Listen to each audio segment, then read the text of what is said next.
Each week, we at The Ordinary Filmmaker spend literally hours covering the latest camera gear, news, and rumors, but this video is all about you and any questions you might have. So what if you've got a question you'd like answered on the next AMA video? Well, go ahead and post your question in the comment section down below, and who knows, maybe your question will be selected for the next video.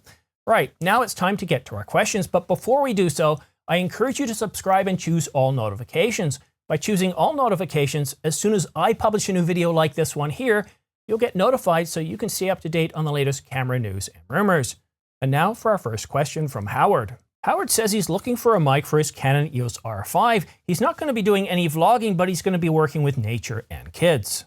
Howard, audio is one of the most important things when it comes to video. While your video can be a little bit grainy or underexposed or you've got a lot of noise, if your audio isn't there, if it's scratchy, if it's terrible, well, that will put people off more than anything else. I've been filming for many, many years, and I use basically two types of microphones, a lavalier microphone like this Tascam DR10L, and shotgun microphones like this Rode VideoMic Pro and the Sennheiser MKE400. Basically, I shoot in multiple different scenarios. When I'm shooting on a YouTube channel, I really like shooting with a lavalier microphone like the Tascam DR10L. Let me tell you a little bit about what a lavalier microphone is like, and I'm not using a professional mic. This is the mic that actually came with it. But what's really nice about this base unit here is I don't have to worry about the camera's preamp, whether it's good or not. I'm relying on the quality of this base unit here, and I can make lots of different settings. You can see them right here. I can adjust the limiter, I can adjust the gain, I can set it so that way every time I'm getting consistent audio quality here. And then of course in post, other things I want to affect such as the EQ, I can do all that in post depending on the different shooting scenarios. So where does a lavalier microphone like a Tascam really come in? Well, it works really good in studio settings where again, I don't want to have to rely on the quality of the preamp in the camera. And the Canon R5 has a pretty decent preamp, but still it's not as good as using a unit like this. And I just like that once I'm finished recording, I basically take the micro SD card out of here, I take the Atom X out of the Ninja 5, I sync them in post and, apply an audio filter and I'm done. But where this also kicks in is if you're shooting children. I've got a child of my own, and one of the annoying things about children is they are moving around an awful lot. And if you use a shotgun microphone like the Sennheiser MKE400, which is a really good quality microphone, it aims directly out in front. So wherever your camera's pointing, it's focused on that child. Now, if your child moves far away, the audio quality isn't going to be very good. It's going to pick up a lot of ambient noises and take away from what you're actually trying to focus on, which is your child. Now, you said kids, so it sounds like you've at least got two or maybe even more. Now, the problem with two or more is if they start running around and going in different directions, well, the problem with this cardioid mic is it focuses what's out in front. So if one child is over here and one child is over here, you've got to choose which one are you going to be picking up the audio on and which one's in video. And sometimes that's fine. You're going to focus on the one that's the camera seeing, but sometimes you want to capture the audio that's going on off screen. And that's where a Tascam DR10L really comes in. This is one of the most affordable lavalier microphones out there. It's around $200. It comes with a microphone. It comes with everything, but I don't know. I can't even remember. Maybe it does come with a battery. But it uses a AAA battery. I'm very, very happy with it. I've been shooting with these guys for a couple of years now, and they've never let me down. I'm very, very happy with them. I can record for hours on a single battery. But let's go back to that shotgun microphone. I use the Sennheiser MKE400, and it has a dead cat that comes with it. There's two packages, one without a dead cat and one that comes with it. Choose the one with a dead cat because what happens is you're going to be shooting out there when there's a breeze or when there's noise. Without a dead cat, that wind sound can sound, well, as irritating as fingernails on a chalkboard, and that's no fun. Whereas what this does, it doesn't matter if wind is blowing at 60 miles an hour, your wind will sound like winds when it is picked up, but the rest of the time, you're not going to pick up on it. And it actually has a wind filter on the side. I don't encourage using that because what it does to the audio source is it makes it a little bit less full, a little bit more tinny. I mean, not super tinny, but you can definitely tell the difference. So if you do get one of these, or if you have one, try recording with the wind filter on and off. And what you'll notice is most of the time, you're going to want to record with the wind filter off. I also have the Rode VideoMic Pro, and I rarely use this one. What I like about this is it does provide extra bass, But if you're outside shooting and it's windy, not even very windy, like 10, 12 miles an hour, 10, 12 kilometers an hour, and you kind of rotate to where the wind hits it, the wind noise is absolutely irritating. It ruins the scene. I basically have to strip off all the audio. It does come with a dead cat, but again, depending on how you rotate the camera and of course the microphone, it hits it from the back and it creates turbulence and it creates such a terrible, terrible sound. So I really don't like the Rode VideoMic Pro from when shooting in nature. So which is the best microphone for you, Howard? Well, you mentioned a couple of scenarios. Let's tackle nature first. And for that, I highly recommend a microphone like the Sennheiser MKE400. As I already mentioned, it can handle wind noise, no problem whatsoever. It plugs directly into your camera, so as soon as you press start to record, it takes the audio and merges it automatically into the video. And it does a really good job of capturing ambient sound. So if you've got birds chirping, if you've got wind rustles, if you've got people mowing the lawn, whatever it is, it captures that quite well. However, it can be overpowering. So like I said, if your talent isn't close by, if it's far off, somebody's mowing the lawn, somebody's building a deck, it's going to be not the right choice for you. But for capturing nature sounds, you're in a forest, you're on a nature trail, this works really, really well. In fact, a lot of times after I've finished doing a shoot, I'll put this microphone on to capture the nature sounds, the ambient sounds in the forest or in the wilderness. This does a really good job. But again, for capturing audio, spoken audio, I really love the Tascam DR10L. It just does a really, really good job. But again, for those nature sounds, it kind of mutes everything that's going on in the back. Last year, I shot a couple of videos outside, and I just hated it. Right after about 10 o'clock, people start mowing their lawns, and one guy 2 houses across from me started mowing his lawn, and a guy 3 houses down started building a deck. He had a radial saw, he was hammering, and I thought, this is going to be terrible. But I'd already set everything up outside. I had the lighting, I had my stands, I had the chair set up, and I thought, you know what, I'm just going to power through it. And surprisingly, you could hear that stuff in the background, the hammering, the radial saws, the grass mowing, but it was pleasant. It was setting kind of the ambience of where I was. It wasn't irritating. But if I had to use the Sennheiser, it would have been absolutely terrible. So I really do recommend something like the Tascam DR10L for miking up your kids. Now, if you've got 2 kids, then, you know, it's 2 times $200. The price starts to add up. But again, you're ensuring you're getting their voice quality perfect every time. It doesn't matter what noises are going on in the background. And you're not going to pick up the ambient sounds as well. So what I often do is I often go with a 2-mic scenario when I'm shooting my kids out in the wild. I'll put this on the camera on top, and I just let it record, and it captures the ambient sounds. Then I mic up my son with this guy here, and I ensure that I get the perfect audio quality. But again, no mic is perfect. I already kind of summed up saying some of the cons of the Sennheiser MKE400. It's really good if your talent's out in front. If you've got multiple talent and they're going off in different directions, if they're running around, if they're highly mobile, this doesn't really work. But the Tascam DR10L, it's terrific if your talent is mobile. It's terrific for capturing an audio stream for one source only. It's omnidirectional, but it's focused on the first couple of feet. I really do like this, but again, it doesn't capture the ambient sounds well. So let's say you're convinced, you go out and purchase a Tascam DR10L. I want to let you know about some of the challenges I encountered when I first started shooting. I'd go out in the wild, we'd maybe be out there for an hour, maybe an hour and a half. I'd put this on my son, I'd hide it in the pocket, I'd have it come up through his shirt or his sleeve and bolt it onto the shirt somewhere about here. Then I'd put this in his pocket, so the entire time I'm shooting, this thing is on, and most of the times it was at least 30 minutes and sometimes an hour and a half. But what happens when we shoot video? Well, I'll demonstrate here. So quite often we'll set the camera on, we'll put it on video mode, and we'll shoot the video, and maybe we might shoot 10 seconds, 20 seconds, maybe as much as a minute, but most of the times we're only shooting short segments of 30 seconds. So what happens in post? Well, we've got the audio clip from the Tascam DR10L, just a single audio clip. If you've got multiple children, you'll have multiple audio clips. And if you have a single video file, synchronizing is automatic. There's a tool in each nonlinear editing system, such as Final Cut Pro. It's very easy. I think it's Option G or it's Shift Command G, and what that will do is automatically synchronize the audio. Works really, really well. However, let's say you're out there, you're shooting for an hour and a half, you're probably not going to be pressing record the entire time. In that case, you might have 12, 15, or even 20 audio clips. Sorry, not audio clips, video clips and a single audio clip. And if you trust your NLE to go ahead and synchronize those, what you're going to find out, as I did, is maybe it synchronized about 5 of those correctly and the rest it didn't know what to do with.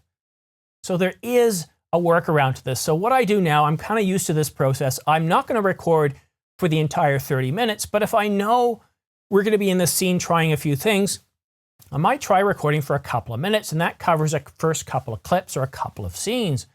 But also at the beginning of each clip, I'll say scene 1, and I'll say it loud enough with my kid, I was going to say my kids, with my son right in front of me. So not only does the camera pick it up with it right being in front of me, but also the task cams hear it too. So when it comes to synchronizing, usually what I'll do is I'll look at the audio, I'll pick an in and out point around where the first scene is, and I'll take the video clip and I'll synchronize. And because I said scene 1, it's picked up, it will synchronize it perfectly. There are a few times where this isn't going to work and you're going to have to do it manually, and it isn't that bad. It's not too hard to line it up, but it does take a little bit more time. Now, Howard, one of the problems with doing this is it takes an awful lot more time to synchronize the audio. To give you an example of when I was shooting out in the wild in the forest with my son, we shot for about 40 minutes. And I tell you, when I got back to post, it took me about an hour to synchronize the clips. I didn't spend any time on color grading or color balancing, just synchronizing the audio for the 16 odd clips that I had. So again, to sum up, I think the Sennheiser MK400 is a terrific shotgun mic. It worked really, really well on the Canon EOS R5. Really good for capturing audio if it's right out in front, or ambient sounds, does a really good job there. And the Tascam DR10L is really good at capturing the audio of your talent, especially kids that are running around. I really, really do like this. But like with any tool, when you start to improve upon some things, it creates other issues. And it's not very good at picking out ambient sounds. So maybe I suggest using a shotgun mic on top, like the Sennheiser MK400, and a Tascam on your kids and your talent. And one other thing too about using a microphone like this, you have to turn on the power manually. And if you forget to do that, the camera won't pick up any audio at all. You'll get no audio. And if the battery runs dead, same thing, you'll get no audio. So that's one advantage of using multiple microphones, is you're guaranteed to at least have some audio. Kevin asks, any more news on the Canon EOS R replacement? What can we expect in terms of capabilities and specifications? And what's it going to be called, the Canon EOS R Mark II or the Canon EOS R8? I published a video just a couple of days ago, this one here, where I talked about the specifications that I expect to see in the Canon EOS R. Now, I want to first of all say this, that when it comes to the Canon EOS R, there isn't going to be a direct Canon EOS R Mark II. In fact, there's going to be 2 cameras that kind of cover the capabilities of this camera, and one being on the high end, the Canon EOS R6, and another camera that, based on Canon rumors, is due to be released this fall. And there's a chance it's going to be called the Canon EOS R8. We don't really know the name for sure, but this is where it's going to sit. So we currently have the Canon EOS RP, which is also due to be refreshed this fall. And the Canon EOS R Mark II, as we're going to call it, or the Canon EOS R8, whatever it's going to be designated, is going to sit in between the Canon EOS RP successor and the Canon EOS R6. So mid-capable and mid-price between these 2 cameras.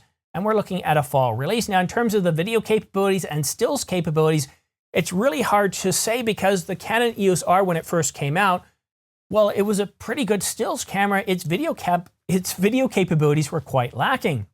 In fact, if you looked at the competition, Sony clearly had it beat in terms of video capabilities.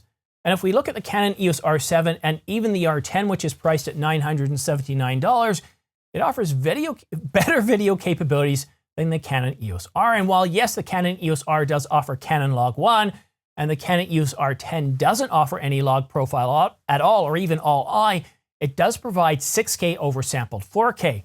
The R7 provides 7K oversampled 4K. So what I really expect to see is some oversampled 4K video in this camera. I expect it to have a sensor range somewhere between 20 and 30 megapixels. As far as mechanical and electronic shooting, based on what I'm seeing with the R7 and R10, I wouldn't be surprised if mechanical, it's anywhere from 10 to 15 frames per second. And on the electronic side, it's going to be somewhere between 20 and 30 frames per second. The Canon EOS R6 and the R5, they both shoot at 20 frames per second. The R5 at 47.5 megapixels, or just 47 megapixels, and the R6 at 20 megapixels.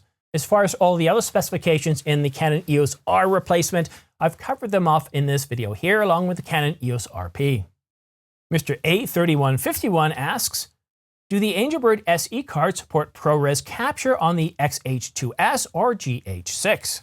So the shorter answer is yes. You can use the Angelbird AV Pro SE card for use on your Panasonic GH6 or your Fujifilm XH2S. This card has 512 gigabytes. It's designed for video. It has 800 megabytes sustained, minimum sustained write speed, and that will cover you up to 8K 30 frames per second raw. That's a huge amount of data. You don't have to worry about whatever video format, resolution, and frame rate you're using. This card's more than fast enough for video for either of these two cameras. When Angelbird came out with the AV Pro SX and the AV Pro SE, they designed one for video, and that's the SE card, and one for high-speed stills. And at a minimum sustained write speed of 800 megabytes per second, the AV Pro SE at $179.99 is more than fast enough for either of these cameras in the highest video frame rates and resolutions. And in terms of life expectancy, these cards will more than outlast your cameras, probably give you about 10 years of continuous use. They are really designed for video creators, photo creators. If you're going to be shooting a lot of stills and shooting at high frame rates, though, you definitely want to consider the SX card. It's also priced at $179.99. However, I want to go a bit further and answer questions some others might be wondering right now. Angelbird also has 1 terabyte cards, 2 terabyte, and 4 terabyte cards. For most cameras that support CF Express Type B card slots, the 1 terabyte and 2 terabyte will work absolutely fine. But if you're interested and oogling over that 4 terabyte CF Express card, you need to make sure your camera supports GPT partition tables. My Canon EOS R5 doesn't. It's fat, so that means I can only access about 2 terabytes of the 4 terabyte card. So if I go and spend $1,779.99, I'm really wasting that money. I should just go ahead and get a 2 terabyte. There is a chance that Canon might come out with a firmware update to support GPT partition tables, allowing us to access larger capacity cards like the 4 terabyte. So the 4 terabyte, you want to check with your manufacturer to make sure they support it. They support GPT partition tables or file sizes north of 2 terabytes. I'm currently using it upstairs for editing my videos, for my personal videos that are 4K, 8K, in excess of an hour, and at a minimum sustained write speed of 1300 megabytes per second. It's more than easily able to handle that type of footage and editing. So I hope that answered your question. Dark Aegis asks, when I grade Canon R5 C-Log footage in DaVinci, my colors end up with a cartoonish vibrancy. How do I keep the saturation but reduce the vibrancy so the colors might look more realistic? Well, Dark Ages, I use Final Cut Pro. I don't use DaVinci Resolve, and while the tools are different, the process is pretty much the same. So what I'm going to do is I'm going to focus on a clip that I shot this past weekend and use that as a tutorial on how I can go ahead and solve this problem for you. This is the footage that I'm going to be working with. It's shot on the Canon EOS R5. I'm using Canon Log 3 for the luminance, and I'm using the Cinema Gamut for the color space. And this is what I ended up with after doing my edits. But how did I get here? First, white balance your footage before doing anything else. Since I shot with Canon Log 3, I'm going to pick a LUT to help speed things up. LUT Calc allows me to adjust the exposure by plus or minus 2 stops, which corresponds loosely to plus or minus 3 stops that you see on the Canon EOS R5. I always start with neutral and then adjust if the exposure looks off. Let's try minus 67 dB. I'm using Canon Log 3 Cinema Gamut to Rec 709 because I shot with Canon Log 3. That represents luminance. The Cinema Gamut represents the color space. I chose Rec 709 for the output, as pretty much every device I watch content on or my clients watch content on is set to Rec 709. With the color back, it's time to white balance the footage. To properly white balance, I need to find that middle gray, and in this clip, there really aren't a lot of choices. So what I'm going to do is I'm going to focus on their underbelly here. You see where we have that white? You want to trim in and zoom in so that you're just focused on a particular color. If you see that it's kind of going from a dark to a light, if you see that it's slightly shaded at one end, trim a little further so you have that one consistent color. Notice the slight color tinge here? Next, I bring up the color board. You could certainly use color wheels, but I'm kind of used to using the color board, so that's the tool I'm going to work with here. And what you want to do is adjust the color until the red, green, and blue are at about the same height.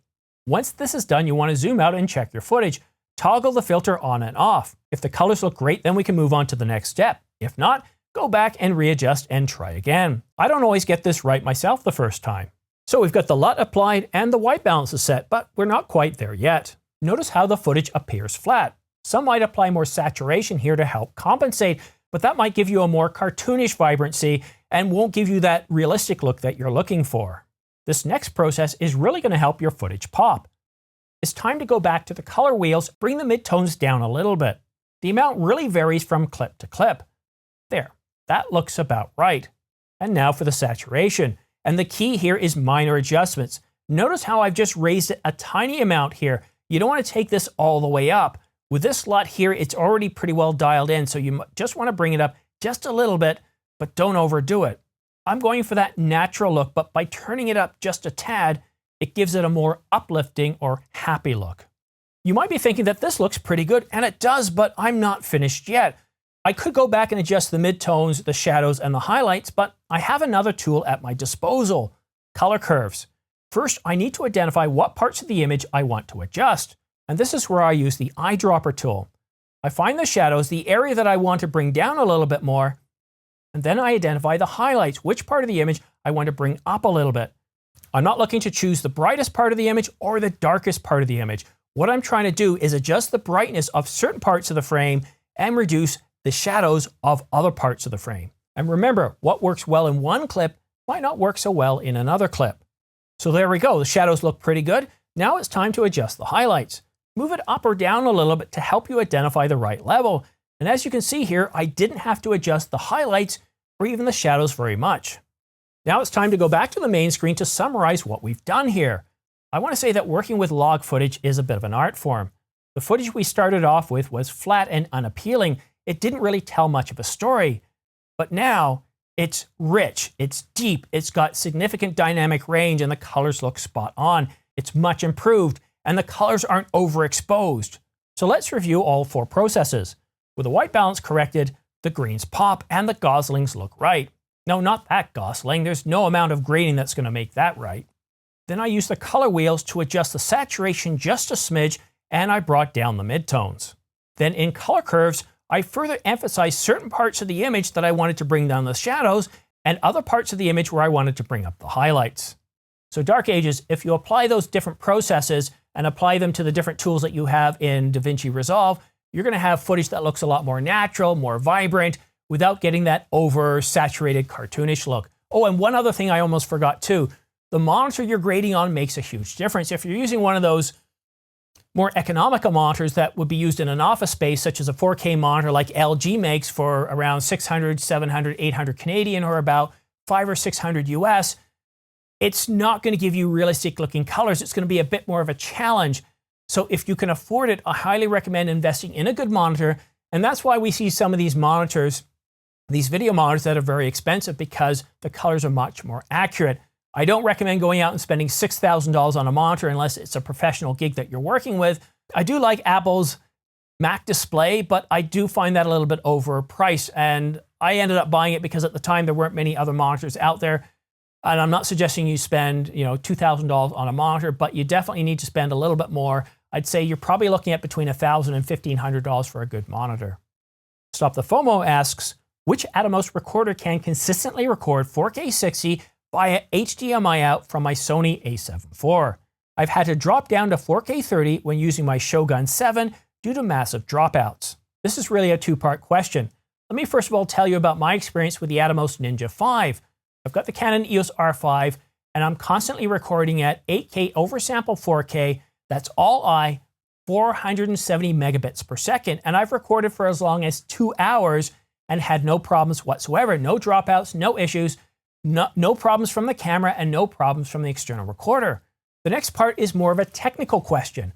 I've looked at Atomos' site, and for the Ninja 5, they say they can do 4K 60, and they support it with the Sony a7 IV. You also want to make sure that your Sony a7 IV can handle 4K 60 for an extended period of time. Reach out to Sony, find out how long you can expect to continuously shoot 4K 60 HDMI out, and also do some tests of your own. As far as I can see from using the Ninja 5 consistently, recording with the Canon EOS R5 8K oversample 4K all 470 megabits per second. And currently I'm shooting at, let me see with my glasses, this is a long shoot here. At this point, I'm up to 58 minutes and nothing, well, I haven't had any issues whatsoever. Tipton Wildlife and Terrascape asks, when can we expect the Canon RF 500mm f4? Do you suspect it will be priced competitively with a Nikon 500mm PF lens?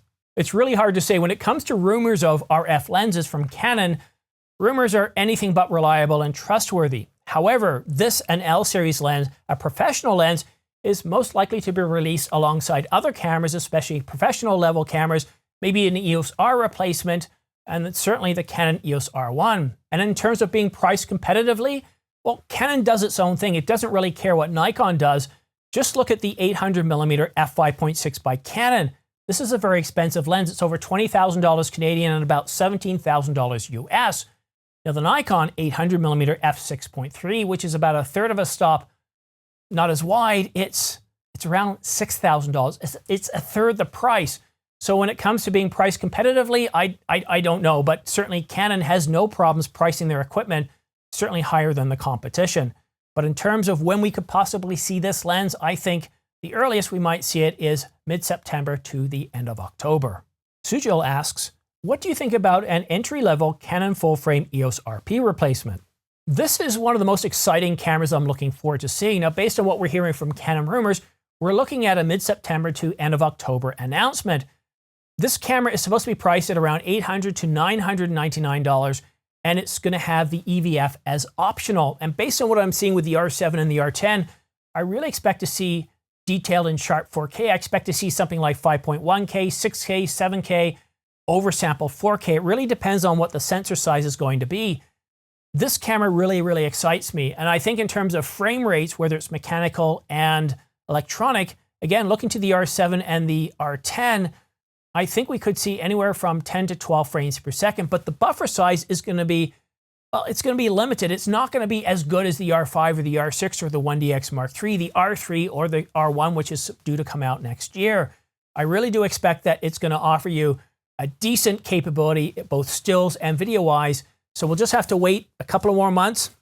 And as soon as I hear anything on this, I'm going to put out a separate video. So make sure you subscribe and choose all notifications. And our last question is from Mr. Needham. Mr. Needham asks, if animals could talk, which species would be the rudest of them all? Well, hands down, it's alpacas, with llamas as a close second. Both of these species have no problem spitting in your face and will do so on a regular basis. And what does it require to get spat on the face? Well, sometimes it's just a matter of walking up close to them and yeah, they'll let loose.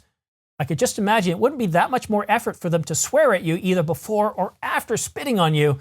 And, well, maybe why not both? So thank you, Mr. Needham, for that question to finish things off. If you've got a question for the ordinary filmmaker, feel free to drop it in the comment section down below, and your question might show up in the next AMA video. I haven't done AMA videos for about a year now, and one of the main reasons was I was editing on a MacBook Air and doing what I'm up to now, well over an hour of shooting video, an hour and 14 minutes, and to edit all that video and then compress it and export it, or render it and export it, took an awful lot of time. Now that I've got the Mac Studio, I can do this a whole lot quicker. So if there isn't a whole lot of news during the week and I don't have a lot of reviews to take care of, I would certainly love to get out another AMA video. I really love these. So if you have a question, go ahead and drop them in the comment section down below. And if you want to stay up to date on the latest camera gear, news, and rumors, go ahead and subscribe, but make sure you choose all notifications. By choosing all notifications, as soon as I publish a video, YouTube's going to notify you so you can stay up to date on the latest camera gear, news, and rumors. That's it for now. Thank you so much for watching. We'll see you again soon.